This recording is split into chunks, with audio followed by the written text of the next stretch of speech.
안녕하세요. 읽어줄게입니다. 저는 이 괴담을 읽으면서 처음 들어본 단어인데 일본에는 드라이브인이라는 게 있다고 합니다. 우리나라의 휴게소와 비슷한 개념이긴 한데 좀 더 작고 개인 운영이 많은 국도나 시골 도로에 있는 낡은 휴게소 같은 느낌이라고 생각하시면 될 것 같습니다. 지금 제 뒤에 있는 이런 느낌인 거죠. 오늘 이야기는 친구들과 여행을 가다가 길을 잘못 들어 이상한 드라이브인에 도착하면서 벌어지는 기묘한 이야기입니다. 지금 바로 시작하겠습니다.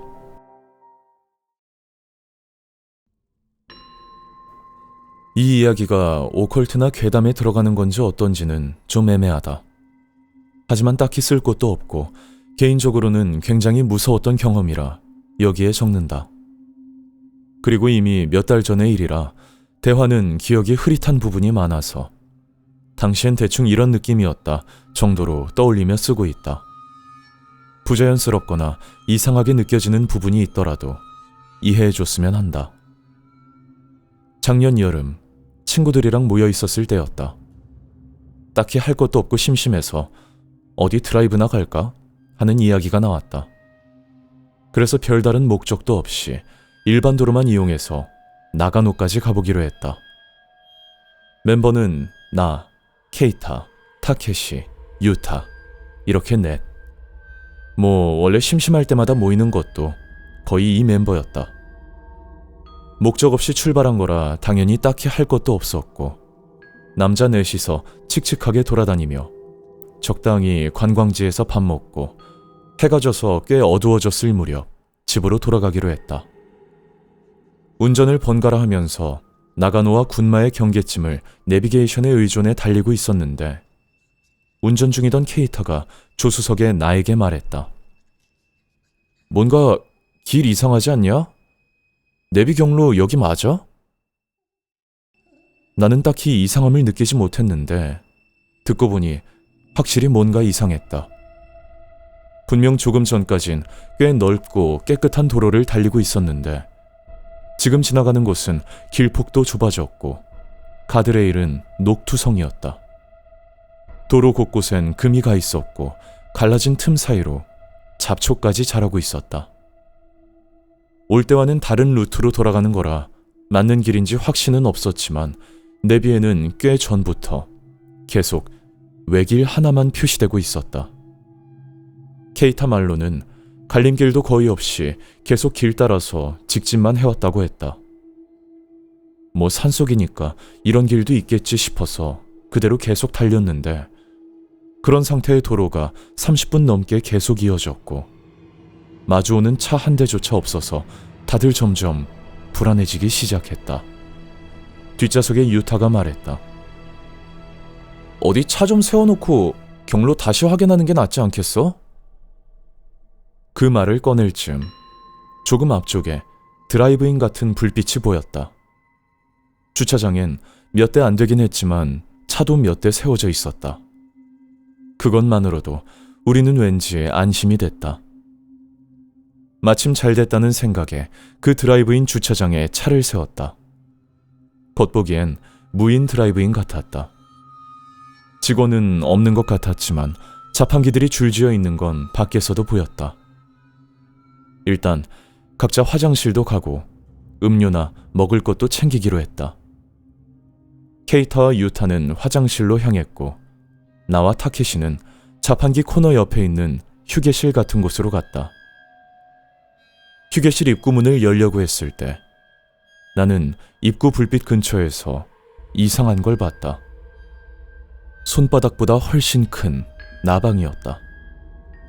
한여름에 그렇게 큰 나방이 있는 것도 이상했지만 더 기괴했던 건 그 나방의 날개 무늬였다. 원래 나방엔 눈알 같은 무늬가 있는 경우가 많지만 그 나방은 눈알처럼 보이는 정도가 아니라 전체 모습이 마치 사람 얼굴처럼 보였다. 특히 날개의 눈 부분은 그냥 동그란 무늬가 아니라 진짜 사람의 눈처럼 보였다. 징그럽게도 생겼다. 나와 타케시는 최대한 그 나방을 피해 안으로 들어갔다. 지금 생각하면 이 시점에서 뭔가 이상하다는 걸 눈치챘어야 했는지도 모른다. 안으로 들어가자 꽤 넓은 공간이 나왔다. 테이블도 여러 개 놓여 있었지만 조명은 어둑어둑했고 바닥과 벽도 미묘하게 더러웠다. 안쪽엔 게임기도 있었는데 멀리서 봐도 전부 엄청 오래돼 보였다. 그리고 구석엔 TV가 있었고 50대쯤 되어 보이는 아저씨 한 명이 등을 돌린 채 TV를 보고 있었다. 나는 그 사람에게서 설명하기 어려운 이상한 위화감을 느꼈다. 그리고 공간 전체에서도 뭔가 묘한 위화감이 느껴졌다. 그걸 타케시에게 말하려고 하자 타케시가 신난 목소리로 귓속말했다. 야, 저쪽에 여자 셋 있다. 말 걸어보자, 어? 타케시가 가리킨 쪽을 보니 정말로 20살 정도 되어 보이는 여자 셋이 테이블을 둘러싸고 앉아 있었다. 그런데 표정이 어딘가 불안해 보였고 주변을 계속 두리번거리며 서로 얘기하고 있었다. 그러다 셋 중 한 명이 우리를 발견했는지 이쪽으로 걸어왔다. 타케시는 얼굴에 티가 날 정도로 좋아하고 있었지만 나는 오히려 강한 불안감을 느끼고 있었다. 그리고 그 불안감은 정확히 맞아떨어졌다. 그 여자는 우리 앞에 오자마자 이렇게 말했다. 저기요, 이상하게 생각하실 수도 있는데요. 이 길이 간토 쪽으로 빠지는 길 맞나요? 그리고 잠깐 망설이다가 다시 말했다. 그리고 제 기분 탓일 수도 있는데 이 드라이브인 뭔가 이상하지 않나요? 나 역시 휴게실에 들어온 뒤부터 계속 위화감을 느끼고 있었기에 같은 자리에 앉아 상황을 서로 이야기하기로 했다. 타케시는 옆에서 작은 목소리로 너 제법 하는데? 같은 말을 하며 희죽거렸지만 상황이 상황인지라 짜증이 나서 무시했다. 솔직히 말하면 나도 약간은 두근거리는 마음이 없진 않았지만 그보다 위화감과 불안감이 훨씬 컸다. 이야기를 들어보니 그녀들도 우리와 비슷하게 차를 몰고 가다 보니 점점 관리되지 않은 좁은 산길로 들어오게 되었고 불안해져서 이 드라이브인에 차를 세우고 확인해 보기로 했다고 말했다. 그리고 이 휴게실에 들어온 뒤부터 곳곳에서 이상한 위화감을 느껴 무서워졌고 어떻게 할지 이야기하던 중 우리 둘이 들어와 말을 걸게 됐다는 거였다. 참고로 타케시는 계속 분위기 못 읽고 얘한테 맡기세요 같은 소리를 하고 있었지만 나중에 얘기하기론 여자애들 이야기를 듣고 속으론 점점 무서워져서 그 반동이었다고 했다. 그렇게 서로 상황 설명을 끝낼 즈음 여자애들 중 한 명이 말을 꺼냈다. 그리고 저 TV 앞에 있는 사람 말인데 그 말을 듣고 다시 그 사람을 자세히 봤을 때 나는 아까 느꼈던 위화감의 정체를 깨달았다. 조금 멀리 있어서 처음엔 몰랐는데 TV와 테이블 그리고 그 사람의 크기 비율이 명백히 이상했다. 조금 멀리 있다고 해도 남자는 지나치게 컸다. 아마 일어서면 좋게 3-4m는 될 것처럼 거대했다. 눈치 보던 타케시조차도 중얼거렸다. 저게 뭐야? 너무 크지 않아? 그리고 그 여자애는 다시 말했다. 그리고 저 안쪽 스티커 사진 부스도. 그쪽을 보니 들어왔을 때는 미처 눈치채지 못했는데 옛날식 스티커 사진 기계 커튼 아래로 긴 치마를 입은 여자의 다리가 보였다. 그의 말로는 그 여자는 자기들이 들어왔을 때부터 계속 혼자 저 안에 있었고 한 번도 움직이지 않았다고 했다. 그리고 이어서 말했다. 그리고 뭔가 이상한 소리 안 들려요? 사람들이 이야기하는 것 같은. 그러고 보니 들어왔을 때부터 뭔가 소리가 들리긴 했는데 나는 그냥 에어컨이나 기계 돌아가는 소리라고 생각하고 있었다. 그런데 자세히 들어보니 웅성웅성 많은 사람들이 낮게 떠드는 듯한 소리처럼 들렸다. 어디서 나는지는 전혀 모르겠지만 어쨌든 이곳은 뭔가 이상했다. 그렇게 다섯이서 이야기하고 있을 때 휴게실과 자판기 코너 사이 문이 열리며 케이타와 유타가 들어왔다. 우리를 보자 유타가 질린 듯 말했다. 너희 뭐하냐? 헌팅이라도 하냐? 하지만 바로 이어서 진지한 얼굴로 말했다. 잠깐 그만두고 이쪽으로 와봐. 이상한 게 있어. 케이타도 장난치는 분위기가 아니었다. 나와 타케시가 뭐가 이상한지 묻자 설명하기 힘드니까 일단 자판기 코너로 와보라고 했다. 우리 쪽도 이미 이상한 거 투성이었기에 우리는 여자애들도 데리고 자판기 코너로 갔다. 자판기 코너에 들어서자 케이타가 믹스커피 같은 걸 파는 자판기를 가리켰다. 겉보기엔 흔한 드라이브인 자판기였다. 작은 액정 화면이 달려 있어서 광고나 상품 소개 영상이 나오는 그런 평범한 자판기. 그런데 딱 하나 명백히 이상한 부분이 있었다. 액정 화면 위로 진짜 사람 입처럼 보이는 입이 튀어나와 있었고 그게 실제로 어서 오십시오 라고 말하고 있었다. 유타가 말했다. 이상하지? 처음엔 사람 들어있는 줄 알았어. 말도 걸어보고 자판기도 두드려 봤는데 아무 반응이 없더라. 그리고 덧붙였다. 근데 이 입 주변은 또 완전 평범한 액정 화면처럼 보이지 않냐? 실리콘으로 만들어 붙인 건가? 대체 뭐야 이거? 이 드라이브인은 명백히 뭔가 이상했다. 비현실적이라고 해야 하나? 우리는 일단 케이타와 유타에게 지금까지 있었던 일을 전부 설명하고 우선 밖으로 나가자고 이야기하고 있었다. 그때 휴게실 쪽을 보고 있던 여자의 한 명이 갑자기 어딘가를 가리키며 비명을 질렀다. 놀라서 여자애가 가리키는 곳을 본 순간 전원 말문이 막혔다. 아까 스티커 사진 부스 안에 있던 그 여자가 이쪽으로 걸어오고 있었다. 그런데 그 여자에겐 상반신이 없었다. 정확히 말하면 하반신 위쪽이 마치 거꾸로 세운 깔때기처럼 좁아지다가 상체라 해야 할 부분에 와서는 끈인지 막대인지 모를 것처럼 되어서 위로 곧게 뻗어 있었다. 걸을 때마다 그 막대가 흔들거리며 이쪽으로 다가오고 있었다. 형태만 봐도 도저히 인간이 아니었다. 우리는 그 기괴한 모습에 완전히 사고가 멈춰버렸고 패닉 상태가 되어 전부 밖으로 도망쳤다. 밖으로 뛰쳐나와 뒤를 돌아보니 그 물체는 우리에게 관심도 없는 듯 그대로 화장실 쪽으로 사라졌다. 대체 여긴 뭔가? 당시에 우리는 너무 충격이 커서 사고가 따라가지 못했고 그저 극도로 동요하고 있었다. 어쨌든 여기서 나가자. 우리는 그렇게 판단했고 내비게이션 상으로는 이 길을 계속 가면 군마나 사이타마 시내 쪽으로 빠져나갈 수 있다는 걸 확인했다.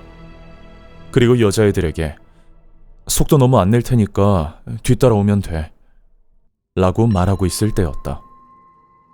갑자기 뒤쪽 주차장 안쪽 숲에서 엄청난 숫자의 사람 그림자가 내려와 이쪽으로 향해 오는 게 보였다.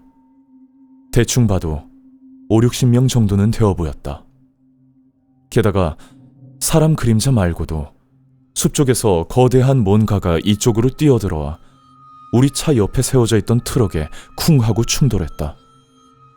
가로등 불빛에 비친 그것은 믿기 힘들었지만 길이가 1m는 넘어 보이는 거대한 구더기 같은 물체였다. 충돌 충격으로 트럭 유리가 깨졌고 구더기는 땅에 떨어져 노란 체액 같은 걸 흘리며 꿈틀거리고 있었다. 게다가 한 마리만이 아닌 적어도 눈에 보이는 것만 7, 8마리가 더 튀어오르고 있었다. 몇 마리는 이쪽으로도 다가오고 있었다. 이대로면 우리 차에도 들이받아 박살낼지 모른다. 우리는 생명의 위협을 느꼈고 여자애들에게도 빨리 차에 타라고 하려 했다. 그런데 무슨 생각이었는지 그녀들은 주차장 반대편으로 달려가기 시작했다. 우리가 그쪽이 아니라 차에 타라고 외치며 뒤쫓아가자 그녀들은 다급하게 말했다. 저 안에 숨어서 지나가길 기다리자고. 그러면서 주차장 구석에 있는 조립식 창고 같은 작은 건물을 가리켰다. 나는 그녀들이 완전히 패닉 상태에 빠져 정상적인 판단을 못하고 있다고 생각했다.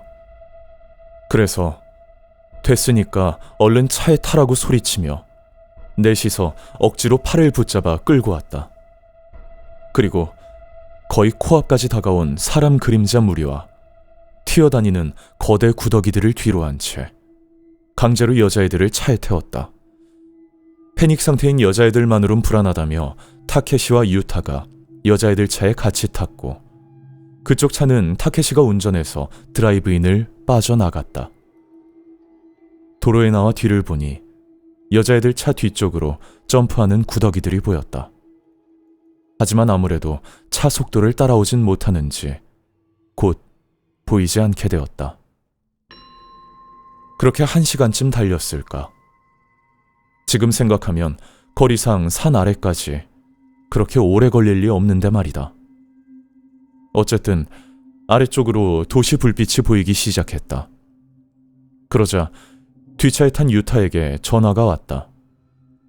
여자애들이 화장실에 가고 싶어 하니까 어딘가 공중 화장실이나 편의점이 있는 곳에서 잠깐 멈추자는 내용이었다. 잠시 더 달리자 공원인지 뭔지 시설 주차장처럼 보이는 곳이 나와 우리는 거기에 잠시 차를 세웠다. 아무래도 그런 일을 겪은 직후라 우리도 같이 화장실을 가줄까 하고 물어봤는데 여자애들은 이제는 괜찮을 것 같으니까 셋이 다녀올게요 라고 말하고는 곧장 화장실 쪽으로 가버렸다. 뭐 거의 시내나 다름없는 곳까지 내려왔으니 이제는 괜찮겠지. 우리는 그렇게 생각하고 그녀들을 그냥 보내줬다. 그리고 이제 경찰에 갈지 어떡할지 이 뒤에 어떻게 해야 할지 같은 이야기를 하며 조금은 이상한 고향감까지 섞인 상태로 이런저런 얘기를 하고 있었는데 아무리 기다려도 여자 셋이 돌아오지 않았다. 10분 정도가 지나도 돌아오지 않자 아무래도 이상하다고 생각한 우리는 주차장 옆에 있는 공중 화장실 앞으로 가서 말을 걸어봤지만 대답이 없었다. 안을 확인하려고 해도 아무리 그래도 여자 화장실에 들어가는 건 문제가 있었고 혹시 엇갈려서 이미 돌아간 건 아닐까 싶어 차로 돌아가 봤지만 차 쪽에도 돌아온 흔적이 없었다. 이거 좀 위험한 상황일지도 모른다. 일단 서로 엇갈리면 안 되니까 나만 차 앞에 남고 케이타, 타케시, 유타 셋이 다시 화장실 쪽을 찾아보기로 했다. 기다리는 동안 나는 무심코 그녀들의 차를 바라봤는데 차 문 한 곳이 열려있는 게 보였다. 어라? 돌아왔나? 싶어서 차 안을 들여다봤지만 아무도 없었다. 이상하네. 아까부터 문이 열려 있었던가? 그러고는 무심코 차 안을 보는데 뒷좌석 쪽에서 셋 중 누군가의 것으로 보이는 가방이 바닥으로 떨어질 듯 걸쳐져 있었다. 별 생각 없이 안쪽으로 밀어 넣으려 손을 댔는데 가방이 바닥으로 떨어지며 안에 든 물건들이 쏟아져 버렸다. 게다가 립스틱인지 립밤인지 뭔가가 차 밖으로 대굴대굴 굴러가 버렸다. 괜히 여자의 가방에 손을 댔다는 의심을 받고 싶지 않아 굴러간 물건을 주운 뒤 뒤돌아보니 화장실 쪽으로 갔던 친구들이 돌아오고 있었다. 케이타 말로는 아무래도 이상해서 결국 화장실 안까지 들어가 봤지만 아무도 없었고 아마 서로 엇갈린 것 같아 돌아왔다고 했다.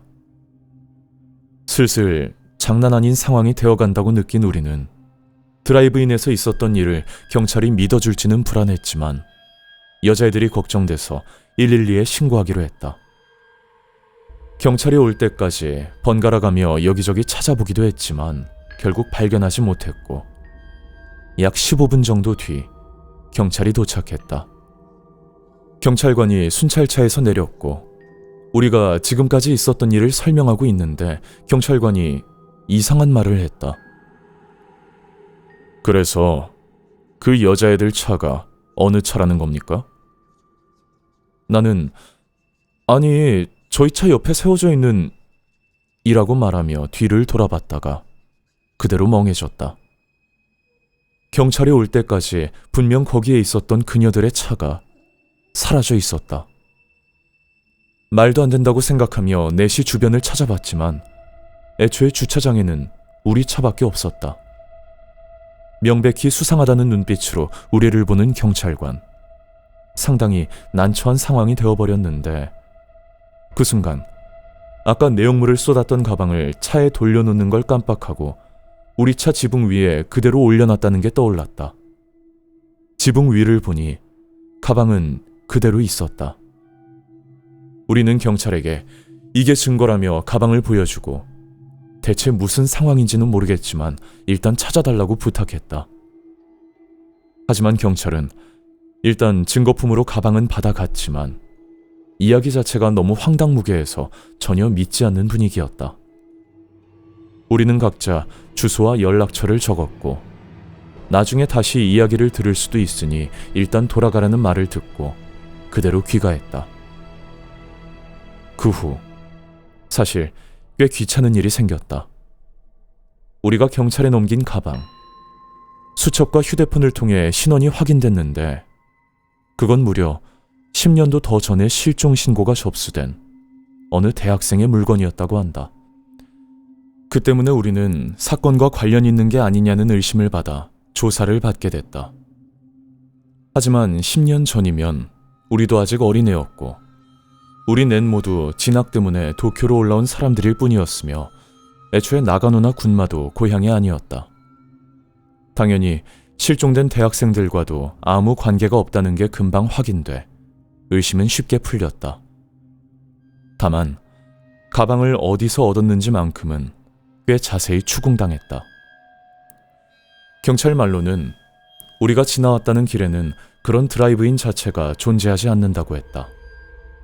현장 확인도 겸해서 순찰차로 우리가 지나온 길을 거꾸로 따라가 보기도 했지만 그 드라이브인은 물론이고 관리되지 않은 황폐한 산길조차 결국 발견되지 않았다.